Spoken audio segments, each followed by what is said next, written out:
మేడ్చల్ జిల్లా బొల్లారంలో BRS versus BJP కార్యకర్తల మధ్య రసాభాస నెలకొంది. రైల్వే అండర్ బ్రిడ్జ్ పనుల భూమి పూజ కార్యక్రమానికి బీఆర్ఎస్ ఎమ్మెల్యే మర్రి రాజశేఖర రెడ్డి, బీజేపీ ఎంపీ ఈటెల రాజేందర్ హాజరయ్యారు. ఈ క్రమంలో తామే నిధులు తెచ్చామని ఇరు పార్టీల నేతలు నినాదాలు చేశారు. దీంతో ఉద్రిక్తత వాతావరణం ఏర్పడింది.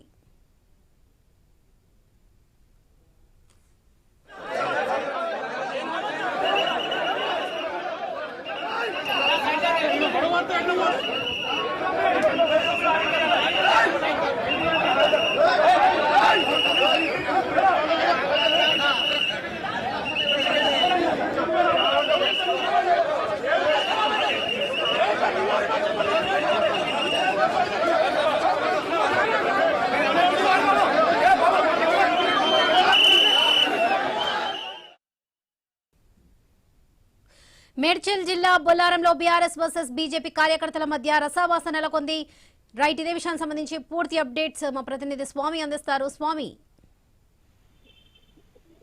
మేడ్చల్ జిల్లా మత్తబొల్లారంలో మల్కాజ్గిరి నియోజకవర్గం పరిధిలో ఉన్నటువంటి మత్తబొల్లారంలో ఆర్యూబీ రైలు అండర్ బ్రిడ్జి విస్తరణకు సంబంధించిన శంకుస్థాపన కార్యక్రమానికి బీజేపీ ఎంపీ ఈటెల రాజేందర్, అదేవిధంగా మల్కాజ్గిరి ఎమ్మెల్యే మర్రి రాజశేఖర రెడ్డి వెళ్లారు. ఇక్కడ ఇరు వర్గాలకు బీజేపీ, బీఆర్ఎస్ సంబంధించినటువంటి ఆ కార్యకర్తల మధ్య ఘర్షణ వాతావరణం ఏర్పడ్డది. అక్కడ శిలాఫలకం మీద పేర్లు సరిగా లేవని చెప్పేసి కూడా తొలుత ప్రారంభమైన గొడవ తర్వాత రసాభసంగా మారింది. ఒకవేళ దీంతో అక్కడ బీఆర్ఎస్ వర్సెస్ బీజేపీ అన్నట్టుగా పరిస్థితి మారింది. గతంలో బీఆర్ఎస్ నుంచే వెళ్ళినటువంటి ఈటెల రాజేందర్ ఆ తర్వాత అనూహ్య పరిణామాలతోటి బీఆర్ఎస్ కు దూరమై వచ్చేది ఎంపీగా గెలుపొందారు.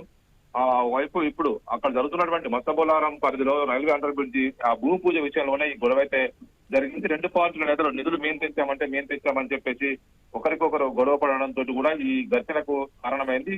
ఒకవైపు ఈ సందర్భంగా ఎంపీ ఈటెల రాజేందర్ అక్కడ స్థానిక పరిస్థితిని సద్దుమణగ కొట్టడం కోసం ప్రయత్నం చేశారు. ఇక్కడ వార్డు మెంబర్ దగ్గర నుంచి ఎంపీ వరకు అందరూ కూడా ప్రజల ఓట్లతో గెలుస్తారు, అందరూ కూడా ఇక్కడ సమానమే అని చెప్పేసి మాట్లాడినటువంటి Etela Rajender railway under bridge పనులకు సంబంధించి పార్లమెంటు నియోజకవర్గం పరిధిలో ఇప్పటికే మల్కాజ్గిరి పార్లమెంట్ సెగ్మెంట్ పరిధిలో రైల్వే స్టేషన్లు, రైల్వే లైన్ల అభివృద్ధి కావచ్చు, ఇతర అనేక సమస్యలు ఏర్పడుతున్నాయి. వాటిని కంప్లీట్ చేయడం కోసం మేము ప్రయత్నం చేస్తున్నాము. వీటికి సంబంధించినటువంటి ఇష్యూలో 23 ఆర్యూబీ, 23 ఆర్ఓబీలకు సంబంధించినటువంటి పనులు చేయాల్సి ఉంది. ఇంకా ఇప్పటికే 1993 నుంచి మంజూరైన పనులు కూడా ఇంకా పూర్తి కావట్లేదు, అనేక ఆటంకాలు ఏర్పడుతున్నాయి. దీంతో మేము వీటిని తొందరగా కంప్లీట్ చేసే ప్రయత్నం చేస్తున్నామని చెప్పేసి మాట్లాడుతున్నారు. దాంతో పాటు సికింద్రాబాద్ రైల్వే స్టేషన్ అభివృద్ధికి 720 కోట్లు, అదేవిధంగా కాచిగూడ అభివృద్ధి కోసం 450 కోట్లు, నాంపల్లి స్టేషన్ కోసం 350 కోట్లు నిధులతోటి కేంద్ర ప్రభుత్వం రైల్వేను ఆధునీకరణ చేస్తుంది. చెర్లపల్లిలో ఇప్పటికే 450 కోట్లు ఖర్చు పెట్టి చెర్లపల్లి స్టేషన్ అభివృద్ధి చేసి ప్రారంభించుకున్నామని అన్నటువంటి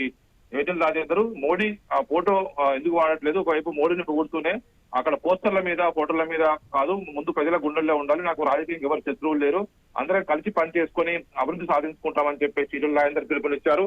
మరోవైపు ఇటు మర్రి రాజశేఖర రెడ్డి అనుచరులు కూడా ఇక్కడ స్థానికంగా ప్రోటోకాల్ సరిగా పాటించట్లేదు, శిలాఫలకం మీద పేర్లు సరిగా లేవని ఉద్దేశంతో కూడా అక్కడ వాటిని ధ్వంసం చేసుకున్న వరకు కూడా పరిస్థితి వెళ్ళి కొంత ఉద్రిక్తకు కారణమైంది. రైట్ స్వామి, థ్యాంక్ యూ.